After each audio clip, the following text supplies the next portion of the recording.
Hey, everybody. Good Sunday afternoon.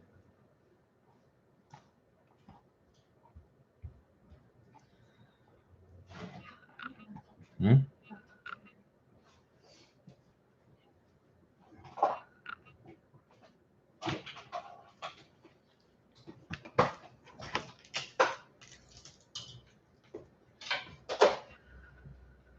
Hey there, Joaquin. Good to see you. Happy Sunday, everybody. Oh, man, today is a crazy hot day. Yes. You see, I've been doing work in the garden, sweating like crazy. So, yeah, um, I usually have my hat on like that. Today it's a little bit hot, so decided to go without. Hey, Stefan and Jim. Good to see you guys. So summer is finally here for us. We're getting 95 degrees Fahrenheit today. That is crazy hot.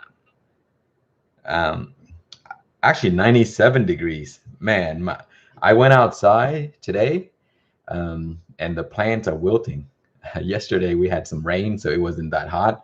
And all of a sudden today, it's like 97 degrees Fahrenheit. And it's going to be like this the whole week. So the garden is going to dry up very quickly. The plants are going to be wilted. My cucumbers are like, kind of suffering right now. Hey, David from Nebraska. Allison, good to see you back. Yeah, I did a live yesterday, guys, and welcome back if you joined the session yesterday. Oh man, my air garden is making noise. Let me turn that off real quick.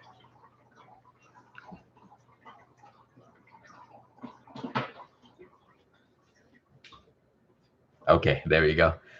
So I have the air garden sitting over there. I'm growing a few little pepper plants to try to speed them up, and then take them outside later. Um, so my air garden is set for the timer to be on an hour, off an hour. That's how the pump works.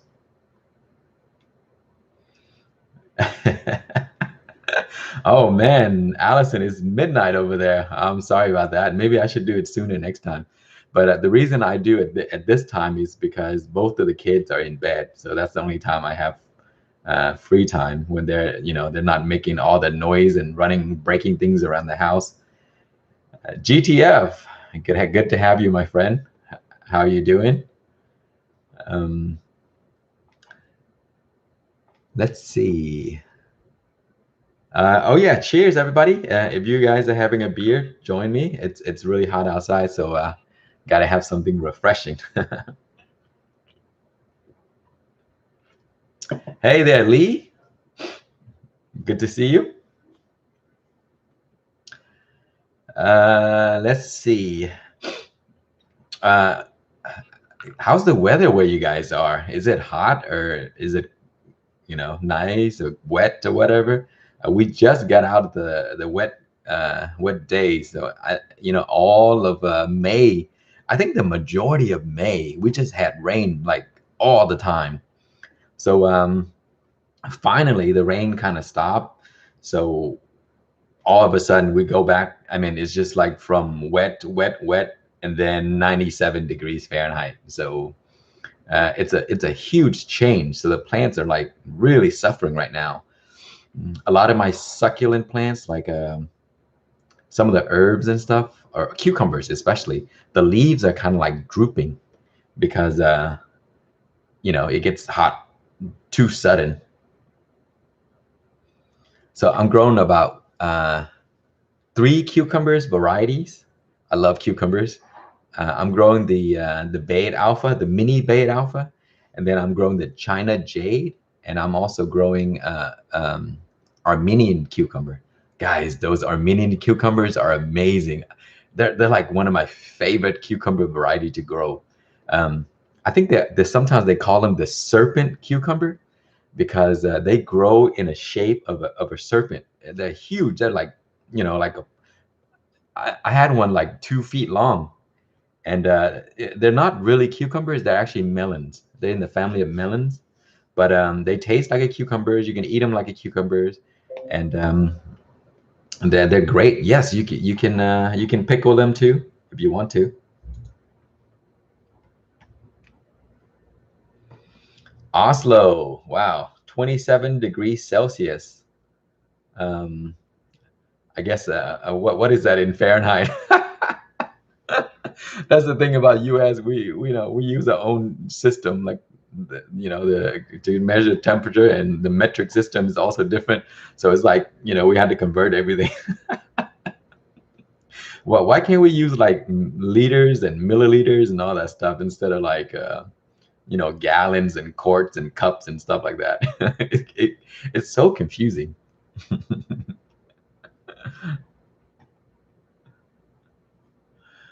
Which cucumber doesn't require pollination? There's a bunch. Any of the Bayet alpha, they don't need pollination. Anything that is labeled gynoecious or parthenocarpic, those don't need pollination. The China jade that I'm growing doesn't need that. The Bayet alpha, the Socrates, divas, uh, what is it, Nokias, and there's a lot. If you go on to some of the Johnny selected seeds, they have a bunch of them that are that you don't need to pollinate. The cool thing with those is you can grow them indoors, you can grow them outdoor. But if you're looking to save seeds for those, then you're not going to be able to save seeds for those because they don't produce. The gynoecious don't produce any male flowers, so they all come out. Every time you see a flower, that's a cucumber. So there's no male flowers at all. Let's see, Dino, you're trying to grow Socrates cucumbers indoor, but the fruit just shrivel up. It could be something wrong with the nutrients concentration. Also, and temperatures, they do need a little bit warm temperature, but not too crazy warm. Between 85 degrees Fahrenheit is perfect for the divas, I find. And nutrients content, make sure that your nutrients is balanced, and that should be it. They should grow very fast. They're one of the faster fruiting cucumbers because even when they're like a small plant, like a foot or two, they're already starting to produce. And when you grow them indoors, sometimes you have limited space. So sometimes they have side vines and all that stuff. I think it's a good idea to cut those off because the side vine actually makes the cucumber grows like all over the place, and also it competes for the resources of the of the reservoir. You're using the AeroGarden to grow Socrates. That could be because cucumbers are very they love to have a lot of light. So if you don't have enough light intensity, the fruits are not gonna be enough. It's not gonna get enough, so it may swell. Just drop.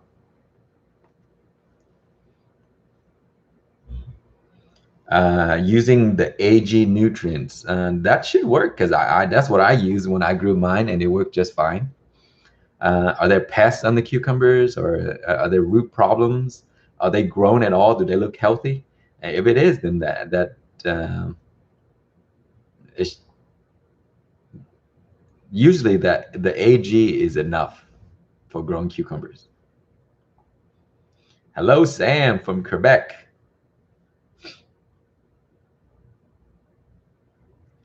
Let's see. Oh man, GTF, you gotta go. Good to have you, my friend. I'll see you soon. Wow, we have people from Poland. Hello there from Poland. Let's see. Pears TV. What causes pepper not to mature before ripening? They're not gonna. You mean like when they're you get a really small pepper and then they start to ripen up already?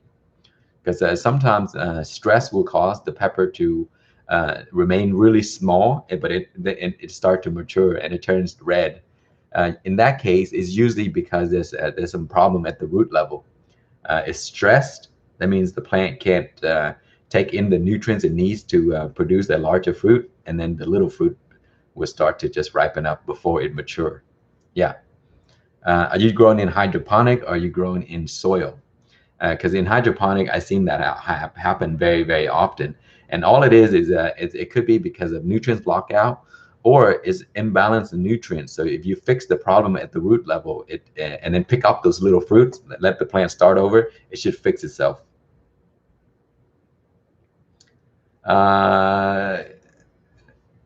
Sokos, Khang, I've been following you since over a year and learned a lot. That's great, my friend. Thank you.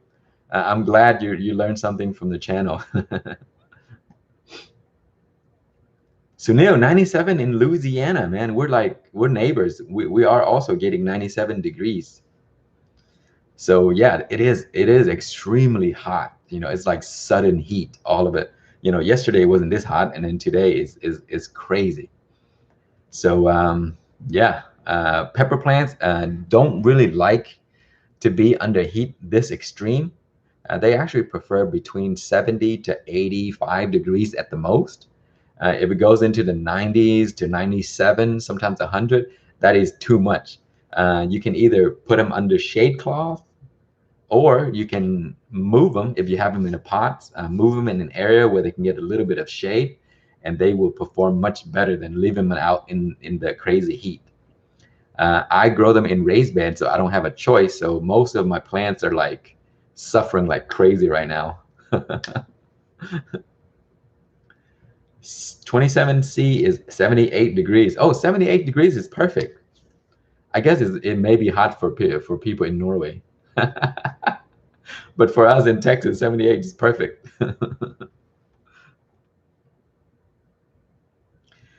Can self-watering pot be used for hydroponic? They have self-watering hydroponic system. I have not used the self-watering pot for hydroponic, but it depends on which one. If I can see or look at it and see what it is, and then I will tell you. But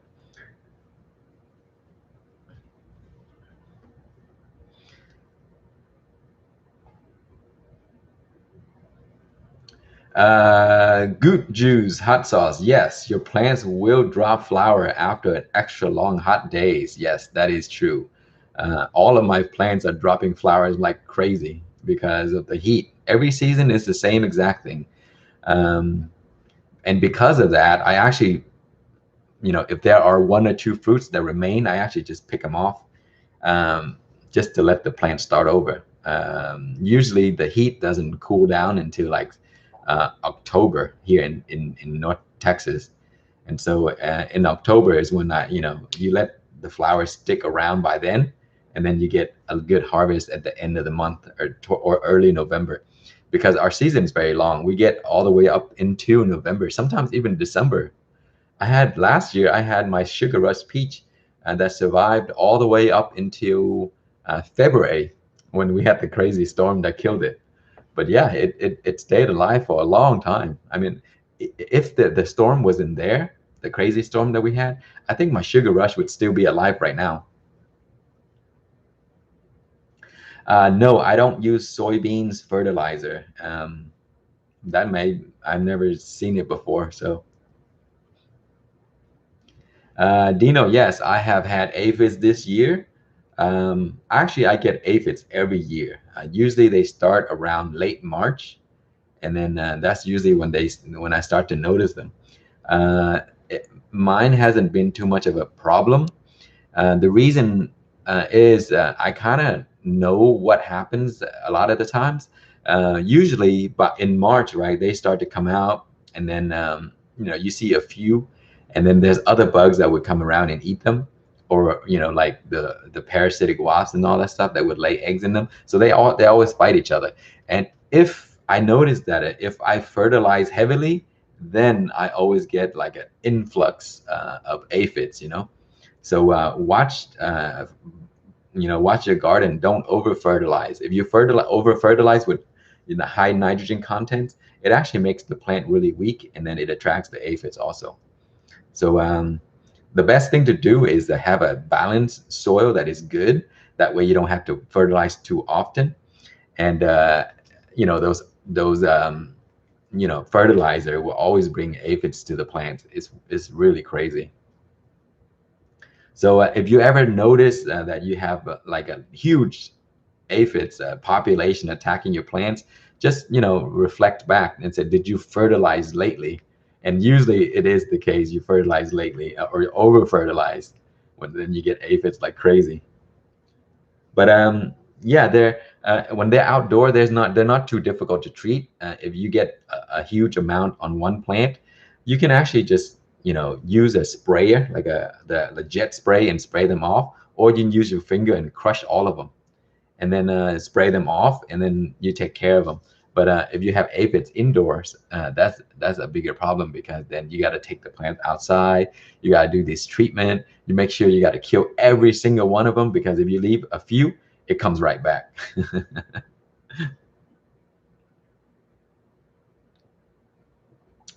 And yep, the hidden jungle, you just blast the aphids off with water. Usually what I do is I make sure they die. So what I do is I get some neem oil and soap, and then I spray the entire plant down, upside down, right side up, all over the place. And then after that, a few hours later, then I get a jet spray and I blast those suckers off, and that get rid of all of them. Because if you blast them off, um, sometimes a few would still remain, but sometimes they also can climb back onto the plant. So you want to get to kill them before you blast them off, and that seems to work the best for me. Angel, I'm currently growing 12 of your crosses this year. Wow, that's awesome. I can't wait to see it. I'm glad you're growing them. Which varieties? I guess 12 might maybe too many to list. I hope you're growing the lemon starburst. Those are like the all-time, favorite peppers of mine. They're just so beautiful and they taste so good too. And the crazy thing is the lemon starburst looks so beautiful that sometimes you don't think that it's gonna taste that hot, so you'll be surprised by it. It looks very innocent, but when you eat it, oh man, there is a lot of heat in the lemon starburst. Mr. Tokyo, greetings from Norway. Good afternoon, or I think evening right now for Norway. And there's one who's going to send me KhangStarr lemon starburst seeds, some of the other seeds. I'm looking forward to that. Awesome. Yeah, we have a few people from Norway growing lemon starburst. I think Norway has a shorter season, so if you're able to grow them indoors first before you take them outside, that way it has a good chance to fully grow and produce a lot of pods for you. Uh, Texas chocolate bonnet, man, that is a good variety there. It's a heavy producing variety, tastes pretty good. Um, it it looks awesome too. Sometimes my Texas chocolate bonnet comes out with no heat at all. I don't know why. It's crazy. I had a few plants that didn't have any heat, and then I have a few plants that has so much heat that it's just ridiculous. So if you do happen to have one with no heat, please let me know. I just want to confirm that other people have it too, and besides me. Ponton, hello, my friend. Did I make a video on how to cross tomatoes? No, I didn't, but I should. It's actually really easy. I thought it was very difficult, but it's easier than I thought. It does take a little bit, you have to be a little bit more careful than when you do peppers. Um, I should make a video on that one day, but there's so many already out there. RS, did I watch UFC 263? No, I missed it. Oh man, was it Adesanya was fighting? And Nate Diaz as well, right? Yeah, I didn't watch the last one.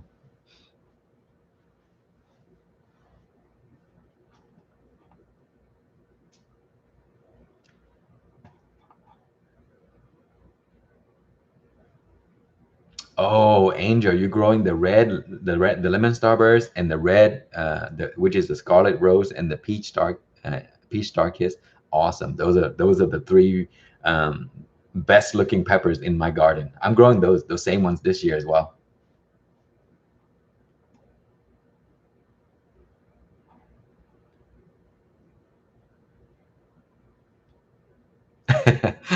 Thank you, Ponton.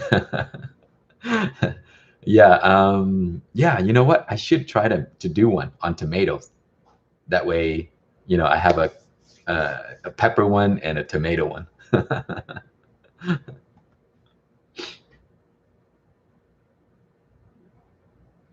How to prevent your tomato cages from falling over when the tomatoes get big? That is tough. I mean, I guess you know um, get those cages that has really long stakes, uh, and put it over clay soil. Like sometimes when you prepare an area, put a layer of clay at the bottom before you put the actual good soil on top. That way the clay can help the stake stay in place, and the cages won't fall over.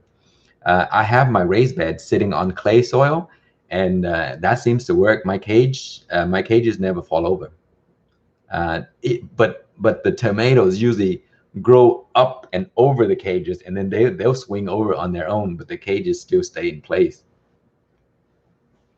Yeah, indeterminate tomato grow like crazy. I mean, I don't think they ever stop growing at all. So my tomato plants sometimes can get up to 7 to 8 feet, and they're still growing. So sometimes I have to cut them to keep them, under control. Yeah, stake them good is a way to metal cages, metal stakes. That'll keep them.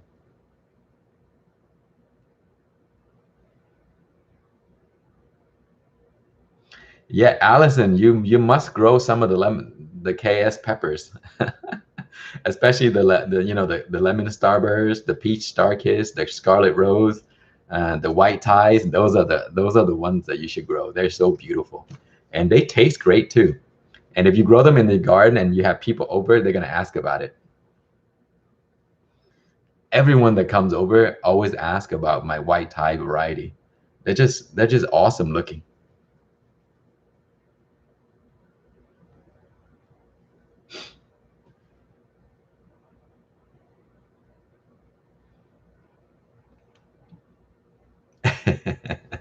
Ponton, yes, Texas has a lot of clay. So the first few years when I first started growing fruit trees, I had no idea how to really grow it in Texas soil. So I just dig up the clay, plant my fruit trees, put the clay soil back. And then I find that a few months later, the tree just drowned to death in the rain and stuff like that because the clay soil, they collect water like a pool. And so my tree just died. And then after a few trees dead, I was like, man, what's wrong with the trees? And when I dig it up, the soil is so wet, and the roots rotted from the bottom. So after that, I actually learned how to work with clay soil. And when I plant my trees, I actually elevate the trees instead of plant it in the ground.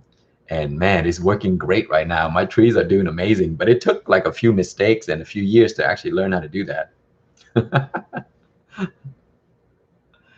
Is it hard to crossbreed chilies? No, is that chilies is actually one of the easiest things to crossbreed. Actually, it is one of the easiest. Much easier than tomatoes. Easier than like vegetables. So yeah, it's not hard at all. And Fernando, I have a few videos covering the entire process on how to cross peppers. So if you want to know, just check it out.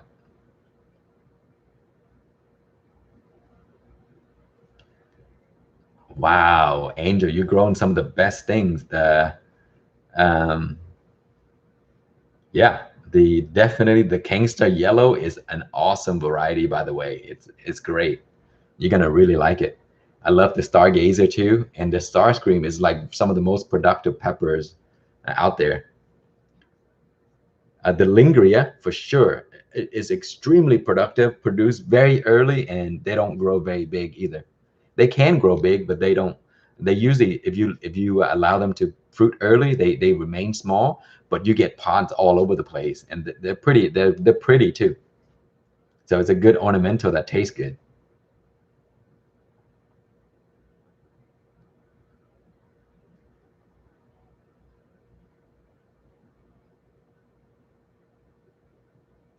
Janet, how much space do I recommend for Asian pear trees? Um, it depends on the variety. If you have a dwarf one, I would say, 6 to 8 feet in between. Uh, if you have like the thing is, Asian pear trees, they normally don't grow like wide like this. They grow like this. They grow up. So like my Olympic giant, for example, the Korean giant, they don't grow wide at all. They just grow up like this. So it's like a big tree that is like reaching high. So I normally have to like cut it from the top because if they fruit that high, I can't reach them. So it's I just want it reaching distance. So I cut the top off and try to keep it small. But yeah, 6 feet is 6 to 8 feet is good for Asian pear trees. They do get very big. They can grow up to like 15, 20 feet. But if you have a dwarf variety, they can grow like 15 feet at the most. But you can also train them. You can train them by pruning to keep them smaller.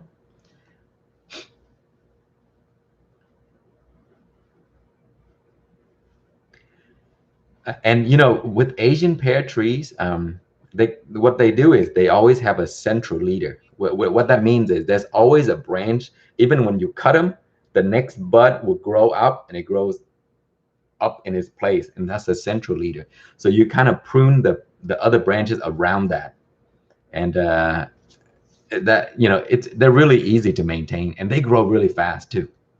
So uh, if you buy the pear trees from a nursery already, that means they're mostly grafted. And what that means is that they're grafted from a mature plant. So your tree will probably produce in like 2 to 3 years.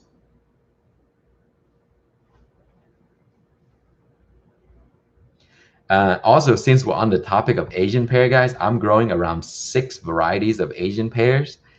And the thing, the biggest problem that I've had with Asian pears is the rust. I had a rust problem like last year that destroyed my entire crop. And the reason I didn't know about it last year. So this year I looked it up, and I've been fighting it. And so I spray my trees really early when it was still in the dormant stage, and then I spray it up into the point where they start to flower. And then when the flowers open, then that's when I stop spraying.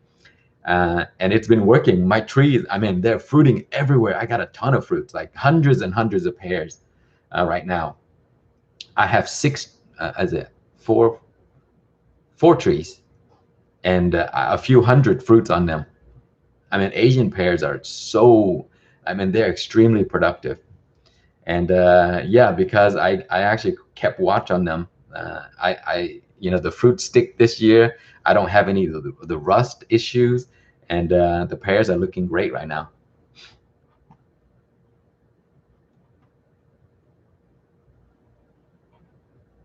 Dylan from Trinidad. Wow. Trinidad Moruga Scorpion is probably one of the best pepper ever to come out of a place. It is a really nice variety. I love the Trinidad Scorpion.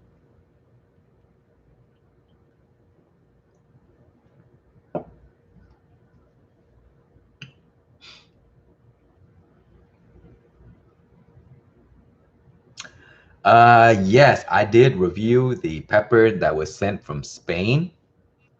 And after I reviewed it was I grew it in a little cup, like a baby fruit cup. And after that, I took it outside, and it's now producing a few more fruits. I kept the plant really small because I keep trimming it and trimming it. So now I have another fruit. It's actually grown in soil now and not hydroponic anymore. And yeah, it has a few fruits. They're really cool peppers.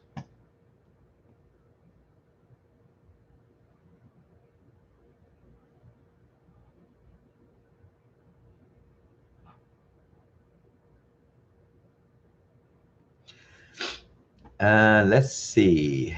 Did I miss any questions that I haven't answered yet?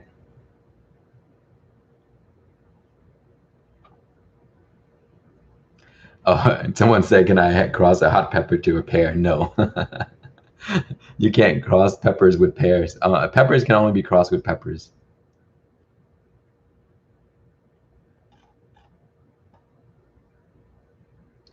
Are you growing dragon's breath? I didn't grow the dragon's breath this year, but I grew it before. And I also had a friend send me a few dragon's breath peppers. What I've noticed is like the heat is very inconsistent. Sometimes they sent me a pot and it wasn't very hot as the people were saying. And then I grew one myself and it was very hot. So I was, I'm not sure if the seeds they got are real or it could be crossed with something else, but there wasn't any, it wasn't crazy hot. But maybe I'll grow it again one day. I usually grow peppers if I like the way it looks and if I like the way it tastes. So that's why I always pick, I'm very picky when I trade seeds. I have to see what it looks like before I trade them. Is there a big difference from Persian cucumber and diva? Which one has high yield? I think they're the same. They belong to the beta alpha family. So they're both highly, they yield a big amount. They're both the same. They also taste the same too. Even when they have different names, they seem to look exactly the same. So I'm not sure if like, companies are just renaming them or whatever. But like Socrates and Diva looks exactly the same. They even grow the same. A few of them, my other alpha, Bayet Alpha, I'm growing one right now, and yeah, I can't even tell the difference. So maybe they're maybe they're all the same. But Vince, you should grow a variety called the White Itachi. White Itachi.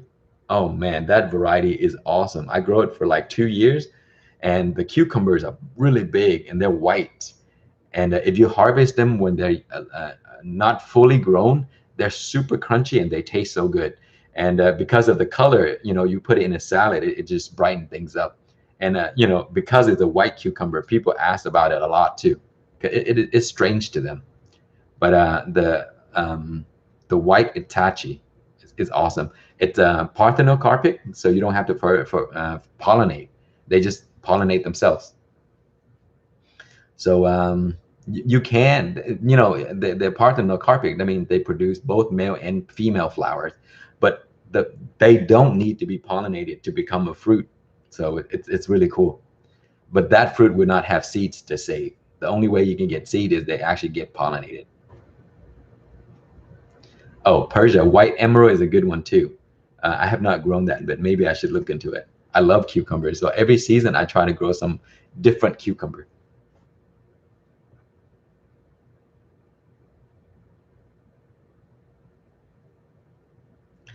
Who do I think grow the best lemon starburst and peach darkest phenotypes?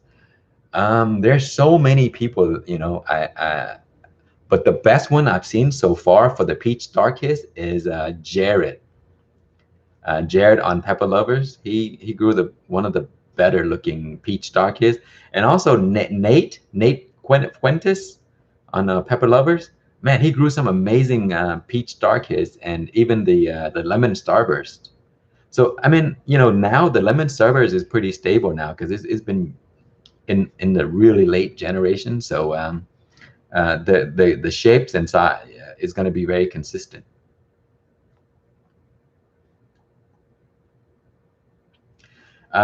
J.E. Armstrong, do you have a place to recommend to buy seeds? You know what? If I were to go buy seeds, I would check first with the Pepper Lovers community. There is a marketplace on Pepper Lovers. Pepper Lovers Marketplace. I would check there first. And the reason I recommend that place is because you get the seeds from the growers like us, and they even post pictures of the plant, and they post pictures of what the plant looked like when it's small and when it's large and when it starts to produce. So you get to see everything before you even purchase seeds from them, and that's what I love about it.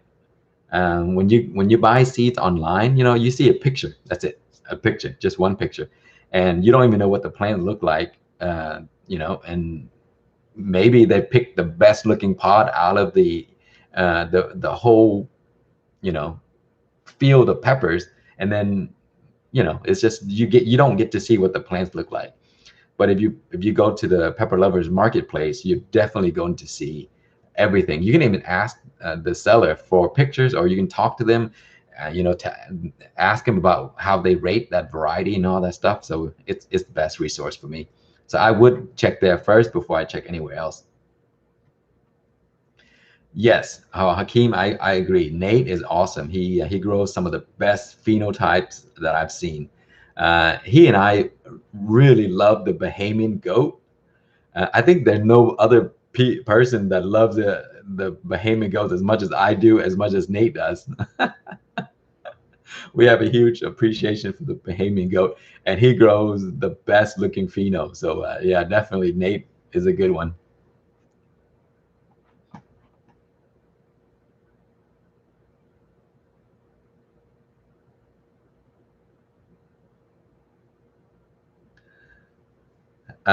Ari, hello, KhangStarr. I like your channel. I'm growing peppers now after a long time. I use seeds from the supermarket pepper. You have experience with that? Yes, I have grown seeds from the supermarket before. Sometimes they grow true, sometimes they don't, but it's still fun to do. You can do that if you want to.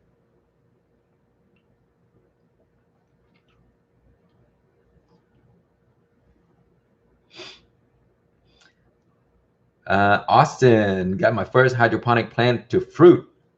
Got a medium-sized Cubanelle. Oh, nice. Isn't that a great feeling? Like if you know, you grow hydroponic, maybe for the first time, and then you're successful at it. It's a great feeling. Sartov, you're growing peach darkest in Sweden? Awesome, my friend. Spread the seeds around. You know, that's a great variety. I love the peach darkest, and I am definitely growing some this year for maybe two plants. First time ever because of the pandemic. You know what? A lot of people started to go into gardening because of the pandemic. I guess we have more time now, and it's also a good hobby to get time to fly by and get, you know, worries off things. Is also a really healthy hobby because you're actually out there doing physical work, and also when you see your plants grow, it makes you happy inside. So, you know, it improves your health overall. So gardening is the way to go. You know, I recommend it to anybody.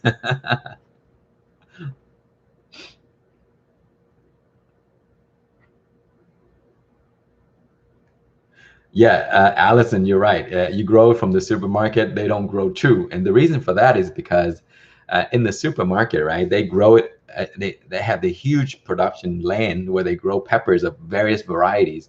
And what that means is the wind can carry the pollen around, the bugs can carry the pollen around, and you know, you don't know if they're cross, you know, or hybrids or whatever. So what you see may not come out if you grow, you know, from the seeds from those plants. So it's never a guarantee. So that's why, you know your resources and make sure you buy seeds. And when you buy seeds, if you're very picky, you can say, you know, I only want to buy seeds from varieties that are isolated. Open pollinated, meaning they have a potential, you know, it could be potentially crossed because it's open pollinated. That means they grow it right next to the other plant, and you know, things could happen, and the seeds may not come out to be the plant that you got the pods from. No, you did not send the Adora, but I looked it up. It's a pretty looking tomato. It looks purple. Oh, or maybe you did. It's like purple and sprinkled with gold. Okay, yeah. That's what is very attractive about it. So yeah, I'm growing the Adora. Guys, have you seen the Adora tomato? Um, it's a very pretty variety. I think they were developed in Europe. Hakeem here sent me some seeds from the Adora, so I'm growing it right now. Supposedly, it's a big tomato, like a beefsteak type, and it looks like it has gold dust on top of it. So when I have I just started the seeds 2 days ago, so I'm gonna grow it this year. And if I get a tomato, I'll post pictures so you guys can see it.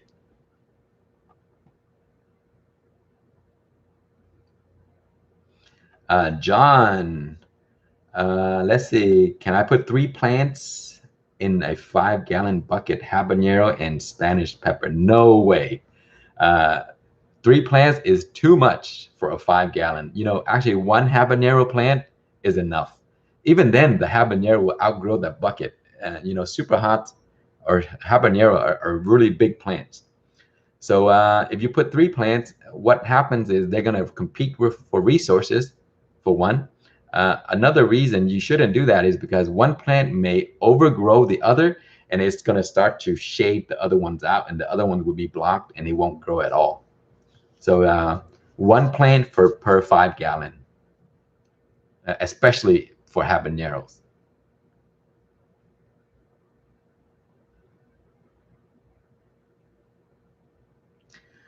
Vince found out that Florida garden soil is much better than the same type from other states. Interesting. It has no mulch, just need to add fertilizer.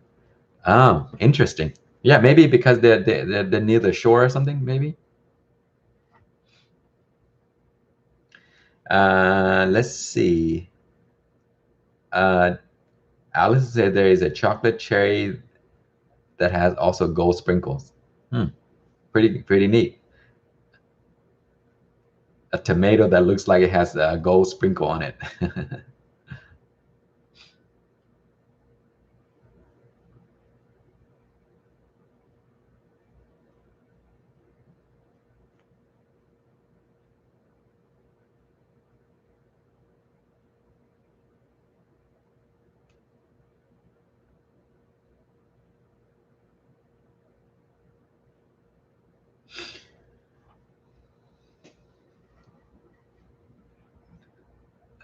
Let's see. K. Martin, I just planted 160 pepper plants, and about 40 of them started in February, so they are root bound and are flowering. Can I just top all of the branches that have flowers?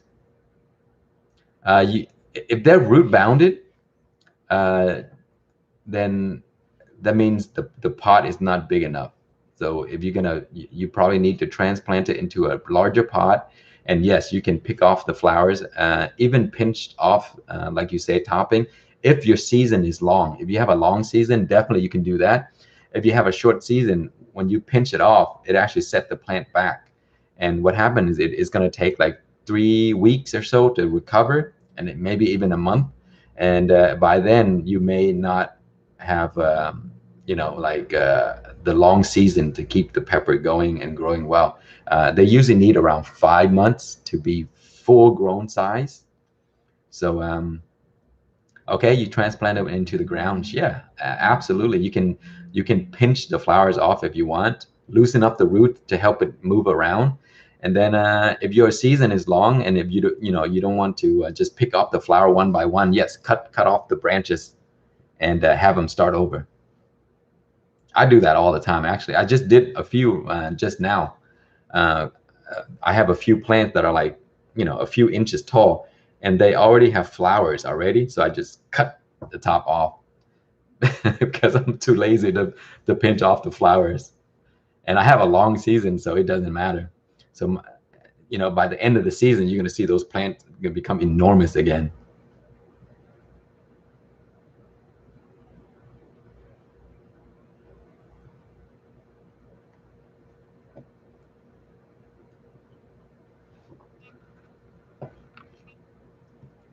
Yes, you definitely want to prune the leaves from the bottom. So when you transplant peppers or even tomato, any leaves that you see that are touching the soil, cut those off. When leaves touch soil, what it does is it could potentially bring up the bacteria onto the plant or diseases, and that could, cause the plant some health problems. So anytime you see leaves or branches that are touching the ground, just cut it off or trim it off so that it doesn't touch the ground.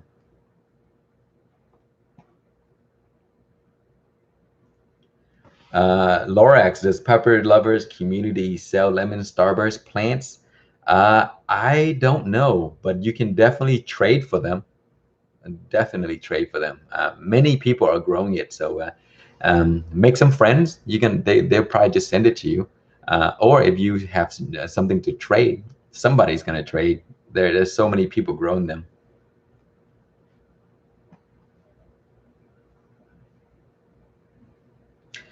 Steve, how can you save seeds for trading or growing later to prevent cross-pollinating? What you can do is plant them far apart. That way, the wind can't carry the pollen over, or the bugs can't carry the pollen over. But also, you can have these bags that you can cover the one branch of the pepper plant. It doesn't have to be the whole plant. Just cover that one branch only, and then save seeds only from that branch. That way, you know for sure that the seeds are true because it's not cross-pollinated. And then flag it, mark it so that you know that that's the only fruits that you save seeds from.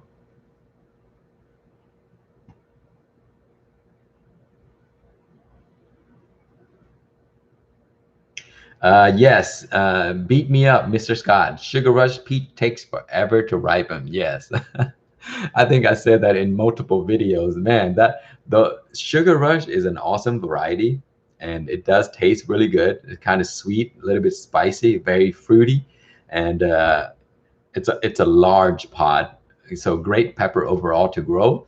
And the only problem is once they produce a fruit, it stays, green, not really green, that light green color, forever, like for like a month or maybe 2 months, and then they'll finally ripen up.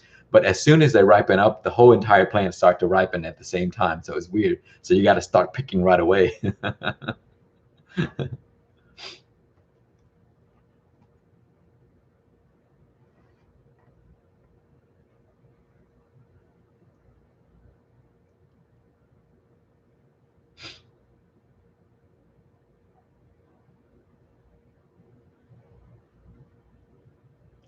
Have I ever crossed a sweet peppers with a hot pepper?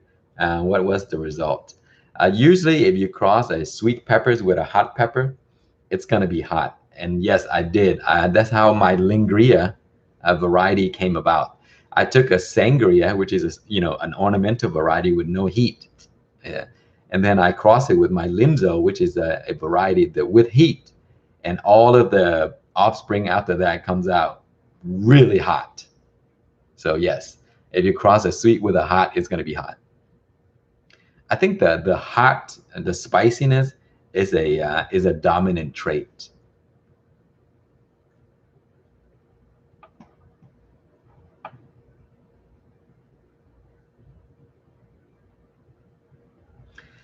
Todd, I topped my habanero plants this year. What's your experience between doing that and not doing that? Topping, sometimes my plants get topped naturally because rabbits would come and eat the top of it. Sometimes I top it because I'm not ready for the plant to fruit.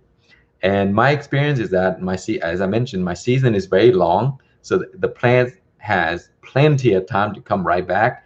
And when it grows back, you can't even tell that you topped the plant. It just grows enormous, just like when it's not topped. But sometimes when you top it, it actually keep the plant a little smaller. But the stem is very strong, and you have a lot of side shoots because once the top is cut, the size will grow. So you get like a more bushier plant sometimes. And I do that sometimes just because, as I mentioned like yesterday on the stream, where I live, we have a lot of wind, like strong wind all the time. And so if I have tall pepper plants, it always break. It falls over and break. And so a lot of times what I do is I'll top it, to keep it short and strong with the size growing out, and then it has like a nice equilibrium, so that even when the plants get blown over, it doesn't snap because it's very nice and strong, and it's nice and bushy and all that stuff. So it does help for that reason.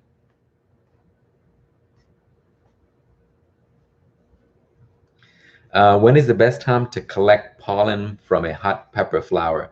Um, Usually the best time, I think you probably want to know when is the best time to cross it. That's why to collect pollen. Usually in early April for for North Texas, my climate, because what happens by then is it's not crazy hot and the flowers produce a lot of pollen. But also, I usually don't do it in the summertime, like right now when the temperature is like 90 plus degrees Fahrenheit. That's like the worst time to cross any pepper variety. It doesn't work well. There's just too much stress, and the success rate is very low. So you can wait. You can do it towards the beginning of the season when the weather is still cool, but warm enough for the plants to still grow, or towards the end of the season when it's on there, when the temperature cool down a little bit. But the best success rates I've gotten is when I do it indoors, because it's always in a controlled climate, and crossing always works in the entire year. So there's no season, it doesn't matter. But yeah, when you collect pollen, it's best to do when the temperature is like between 70 to 75 degrees Fahrenheit. That's the best time to do it.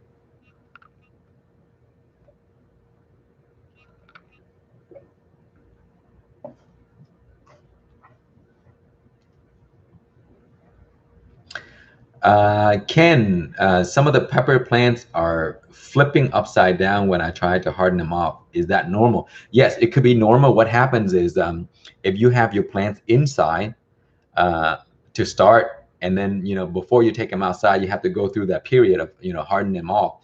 And what happened is when the sun beat down on them for the first time, it is just too intense. So the leaves will kind of like flip over to try to avoid the sun, and that's a sign to take it out of the sun and back inside, and then the next day put it back again. So you might have to do that for like 5 days up to a week before they start to become normal. Yes. So that is something that is normal. If you leave it out too long, it could burn the leaves. Also, wind too. Like if you have your plants grown inside, and then when you take it outside, and there's a lot of wind and stuff like that, the wind can also suck the moisture out of the leaves, and it start to make it to wilt as well. So the first week, monitor it and take it in if it's struggling, and then do that for about a week, and then it should be fine.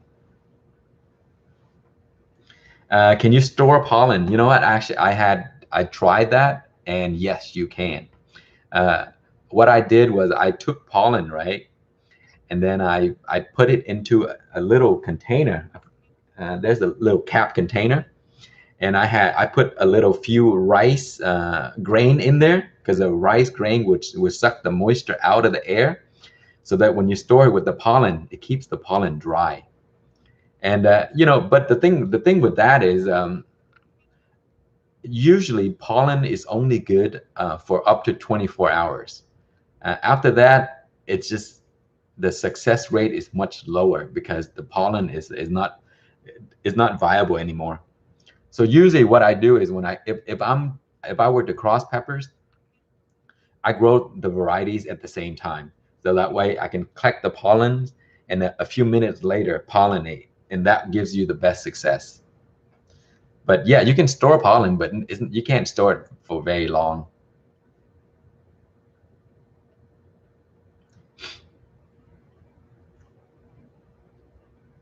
What's the most unique cross that I have made?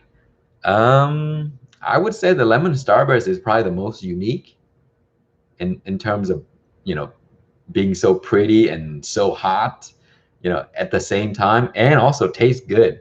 And the crazy thing is, I call it the lemon starburst, and that's because it actually has a lemony flavor to it. So yeah, that might be the most unique cross that I made.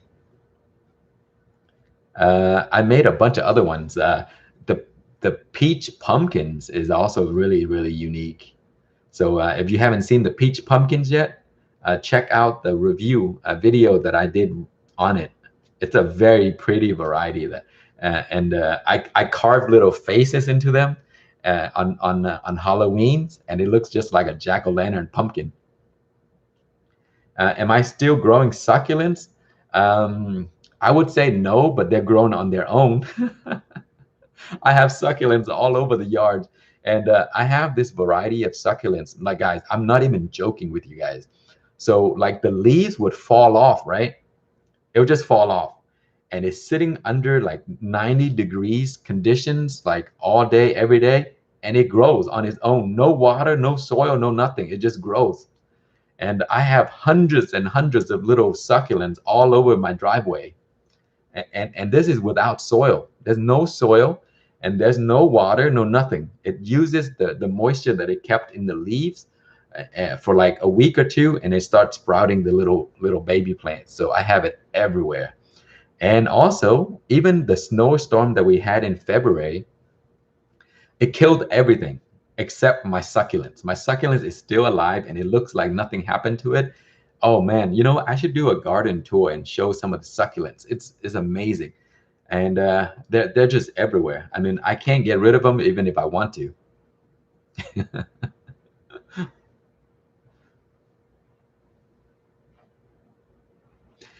Any plans on making wine with my pears? You know what? I don't have any plans because I don't know how to do it. Maybe I should look into it one day. Yeah, I didn't know you can make wine from pears. That may be something good to learn, Don. I might try that.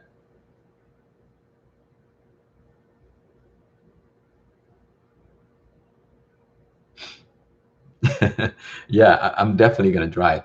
Guys, Asian pears are like so good. I mean, they're the most easy type of fruit to grow, and they produce enormous fruits that are like size of an apple. And some people call it apple pear because it's like so sweet and really large, and the flesh it has the apple texture, and they're really easy to grow, and they can live down to -10 degrees Fahrenheit. So you can leave it outside all year long in most states, and they will be fine. Uh, they they self-pollinate. Many varieties will self-pollinate. So you only need one pear, and you get like lots and lots of pears to use every season. They're really easy to grow. So if you are looking for one fruit tree to grow, um, I would recommend either a persimmon.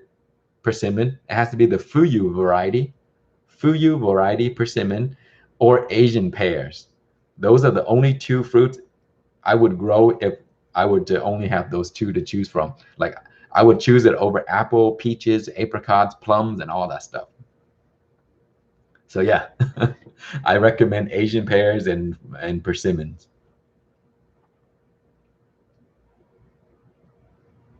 Oh, you love Asian pears in your kimchi. Wow. Um, you know what? I went to this Korean restaurant before a long time ago, and they had these raw meat on top of Asian pears, and it is amazing. I don't know what that dish is called. I need to look it up. It's literally raw meat on top of Asian pear. The meat is chopped really finely, and oh man, that was good. I need I don't know what the dish is called though. What zone am I in? I am in 8A. So we don't get crazy cold temperature. Usually they hover around the 40s, like the low 40s in the coldest time. Occasionally it'll drop down to the 30s, but only 1 to 2 days, and it go right back up to the 40s. So our temperature is kind of good.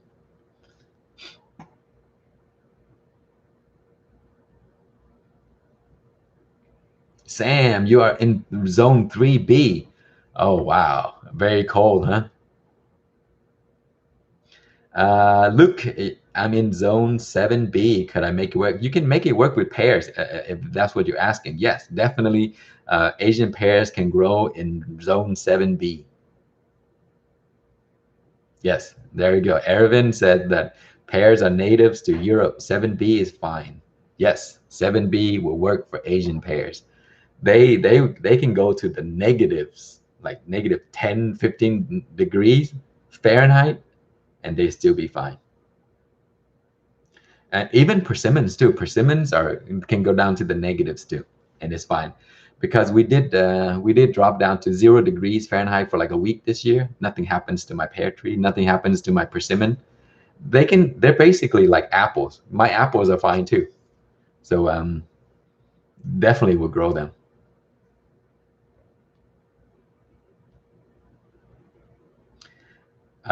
Giuliano, I put peppers in the ground and they're getting enough sun and enough water and nutrients, but they're still not growing. Did you water too much? Sometimes when you water too much, they don't grow. um, and check the soil. Check the soil. If it's wet all the time, that might be the problem. You can water and you can have enough nutrients or whatever, enough sun, but if there's just too much water at the soil level, it'll cause the plants to struggle, and the roots cannot move around, and they will remain the same size, looking sick, and they just won't grow. So yeah, too much water will cause the plant to be stunted. There you go. It has been raining a lot. Same as me. We have a lot of rain. My pepper plants are not growing at all, like not at all. But I don't worry, because I know right now when the weather dries up, they're gonna start to grow again. So be patient. Make sure you don't overwater. It's very important not to overwater peppers. And also, if you have too much rain, don't fertilize. Because if the plant is not growing, it's not using the fertilizer. And if you have too much fertilizer, it causes the plants to be weak. And when the plant is weak, it's going to get attacked by pests. So just wait until the conditions are back to normal. And then when the plants are growing again, and then when it needs to be fertilized, then fertilize it. But don't fertilize right now. Also the rain will wash it away anyway. Yeah, it seems like the case, Jimmy. Hey, Mr. Jimmy, good to have you. It seems like the case this year. In many states, there's just so much rain. Like I said earlier, uh, in May, in Texas, we have rain like probably every single day for the whole month of May. It's crazy. It just stopped 2 days yesterday, really. Yesterday it rained in the morning, but today is 98 degrees Fahrenheit, and then for the next week it's going to be the same, dry and hot. So yeah, no more rain in the forecast. And of course, we go from like a lot of rain all of a sudden to 95 degrees Fahrenheit. My plants are like wilting like crazy. Look, yes, my apple tree was swimming in water like a few days ago. Like you can literally see a puddle of water around the apple tree, because there's just so much, and it takes like hours to drain the water, to drain out. But yeah, the pepper, my apple is still doing okay. I put it in an area where it drains off, the water runs off easily. So yeah, the too much water will really harm the apple tree.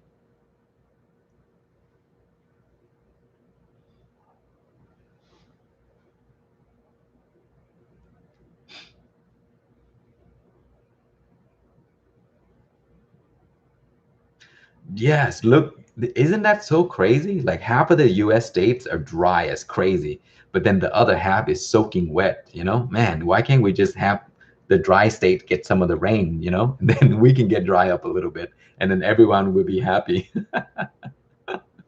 It's a little weird. Yeah, I've heard that in some states people are saying like it's just so dry, and then in some state like Texas right here, Louisiana and all that stuff, we're getting just a ton of rain, like crazy. Have you tried purple white tomato? No, I have not. I've never heard of a purple white tomato. But yeah, I love growing tomatoes. I mean, recently started loving to grow it. Before, I didn't really grow too many. I just grow a few varieties that I like. But lately, I want to experiment with more tomato, because I start breeding them. So I want to grow a new variety every season now. So I would love suggestion. Excuse me. Eric Petro. Hello, my friend. Yes, this is the wettest spring I've ever had. in North Texas. It rains all the time, like literally the whole month of May. Usually it's April shower, right? But this year is actually May shower.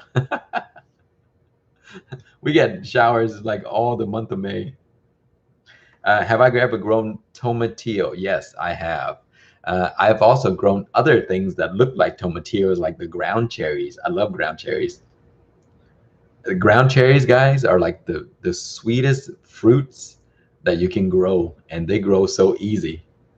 Uh, and they call it ground cherries for I guess because when the fruits ripen up, they fall to the ground, and that's the only time you should pick it. Because if you eat the fruits while it's on the plant, when it's still green, it's toxic. It may cause your stomach to be upset. So wait until the ground cherry falls to the ground, pick it, and then you put it on your counter for a few more days, and it will taste like mangoes crossed with a pineapple.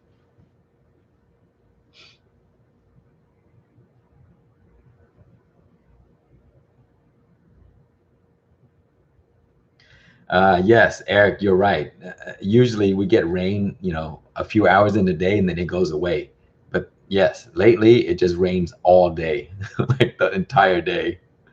Man, it's just like I went to the lake the other day and they had to close the entrance because the lake got so much water that it flooded the places where where you do like the picnic places. Any chance you know anything about white habanero number two? I don't know anything about white habanero number two, but I grew a bunch of white habanero, like the was it the white lightning and the mini habanero, the Yucatan white hab. I think that they might be all the same, just different names. But yeah, those are cool. The bullet white habaneros, they're really cool. They're like little but spicy. I mean, they look really cool too. Like if you grow them as an ornamental plant, it's awesome. And also because they're white, the birds don't seem to know that it's a pepper. It doesn't eat them. But I have a Peking pepper, and anytime it turns red, the birds will come and snatch it up. But my white little peppers is like right next to it. They don't know that is a pepper. They don't eat them. John, I am having an Abita Purple Haze. This is local to Louisiana. Abita. Eric, is the Peruvian habanero part of that group? I grow those every year. You know what? I don't know. I grew the Peruvian habanero as well. White habanero, white lightning, bullet habanero. They have so many different names because people keep giving them different names. So I don't even know if they're the same, but they look exactly the same.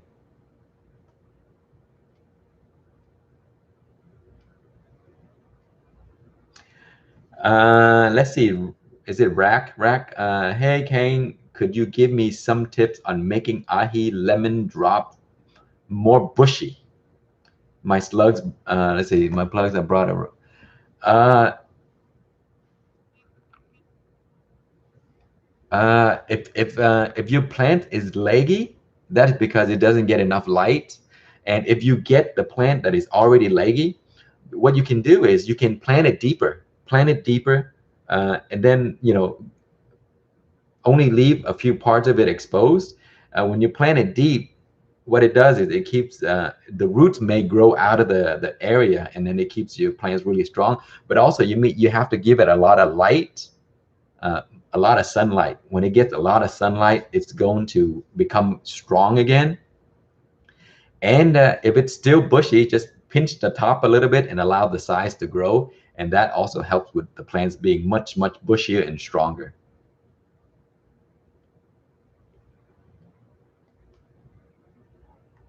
Can you grow most varieties of lettuce at 2 degrees Celsius? What is 2 degrees Celsius? Let me see. Celsius, 2 degrees Celsius is 35 degrees. That is a little bit too cold for lettuce. 35 degrees is a little bit too cold for Fahrenheit is too cold for lettuce. Usually when I grow lettuce, they grow the best at 65 degrees Fahrenheit, which is, let's see, which is 18 to 19 degrees Celsius. That is the best time to grow them because they are cool weather plants. They do enjoy the cold weather, and anything in the 30s is just too cold for them. You have to be in the 60s degrees Fahrenheit, which is 18 degrees Celsius. So, you know, sometimes they say, oh, cool weather plants. Cool weather meaning they're cool, but not cold, you know, like down to the 30s. And most of the plants don't grow well. There's some that will, but lettuce plants, I noticed that they do grow at around 18 degrees Celsius. That's usually most lettuce plants will grow around that temperature. And because because I grow a lot of lettuce, I kind of pay attention to the temperature ranges. So I grow like bib lettuce, loose leaf, salad bowls, romaine. I love romaine. I grow romaines every year. All these red lettuce and stuff like that. And I noticed the exact same thing. They usually grow around like 18 degrees Celsius, or a little bit warmer, up into the 70 degrees, and they do just fine.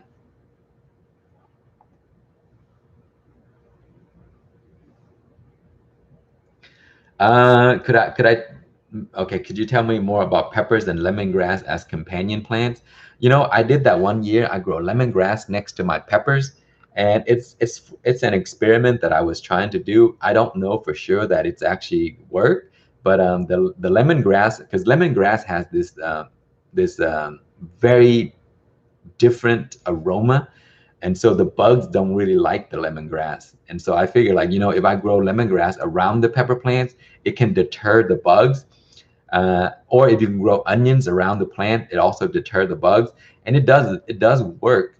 Like if you grow onions around some of your pepper plants, you're less likely to get aphids. But aphids would still come regardless. I mean, usually, you know, if you have an infestation, the aphids just don't care.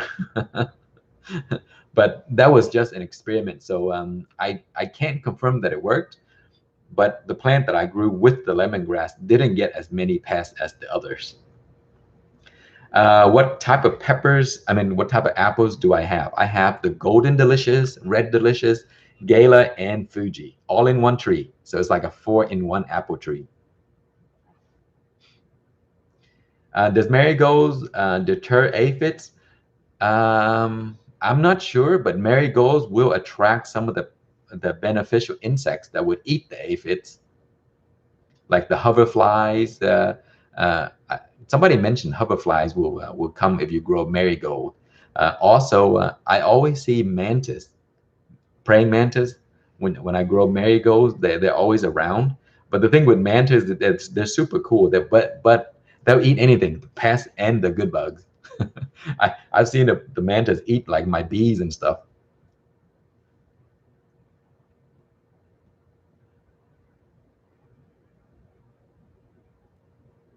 Yeah, if you have hoverflies, so guys, hoverflies are really interesting. The adults don't. I don't think the adults eat the aphids. The larvae, their larvae eat a lot of ladybugs. So the larvae of the hoverflies look like a little maggot, look like a little worm or maggot, and it kind of crawl, really weird looking little animals. You always find them around a colony of aphids, and those are the ones that eat a lot of aphids. Also, ladybugs, they do eat the aphids, but the larvae of ladybugs are the ones that eat the most because they're like they're always hungry, and they eat a lot of ladybugs. I mean, not ladybugs, but the aphids. So if you see those around, let them be. They'll take care of the problem for you. And also another one is these white. What are they called? The gosh, I forgot what the name of it. They're white, and they look like the mealybugs, but they're not mealybugs. Those are the ones that also eat a lot of aphids. I think they're called mealybugs assassin or something like that. And lacewings, yes, lacewings is a definite. You know what? Lacewings are actually better than aphids, in my opinion. I mean, not lacewings are better than ladybugs because the ladybugs usually leave. You know, if they don't find the conditions that they like, they'll leave. But the lacewings usually stick around. They stick around much more than the ladybugs. So if you have lacewing in your garden, you're gonna always have lacewing because they don't really leave.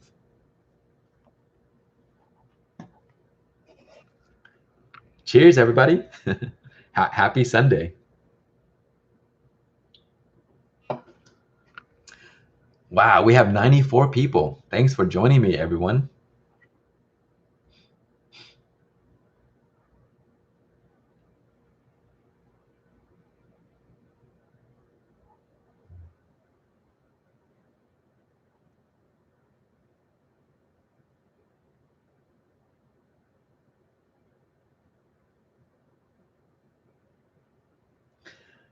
Luke, let's see. I have a lot of small praying mantis on the apple trees. They're friends or foe. You know, Luke, they are mostly friends. But again, I mentioned mantis. They will eat anything they can catch. They even eat the little geckos too. So they'll eat bees and whatever they can catch. But they also eat the caterpillars and all that stuff. So if you have them, just leave them. You know, they're usually really nice to have around. But again, mantis will eat anything they can catch, good bugs or bad bugs. But I love to have them in the garden. So if you have them, it's a good thing.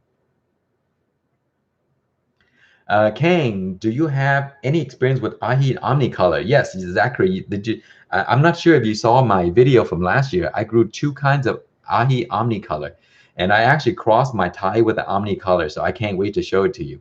I love Ahi omnicolor, guys. They're beautiful.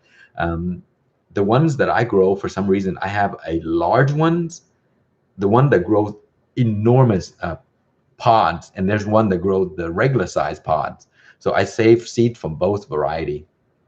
But they're really nice and colorful because, you know, they call it omnicolor is because they have all these different colors because they ripen up at different stages.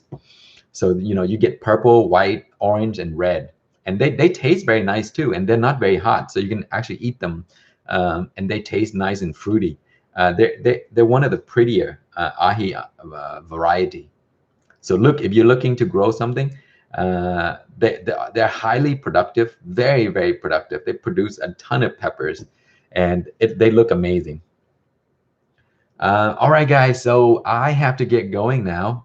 Thank you for joining me on a Sunday. So I'll try to do it again maybe next Sunday, and I'll put a notification just in case. So anyways, goodbye now.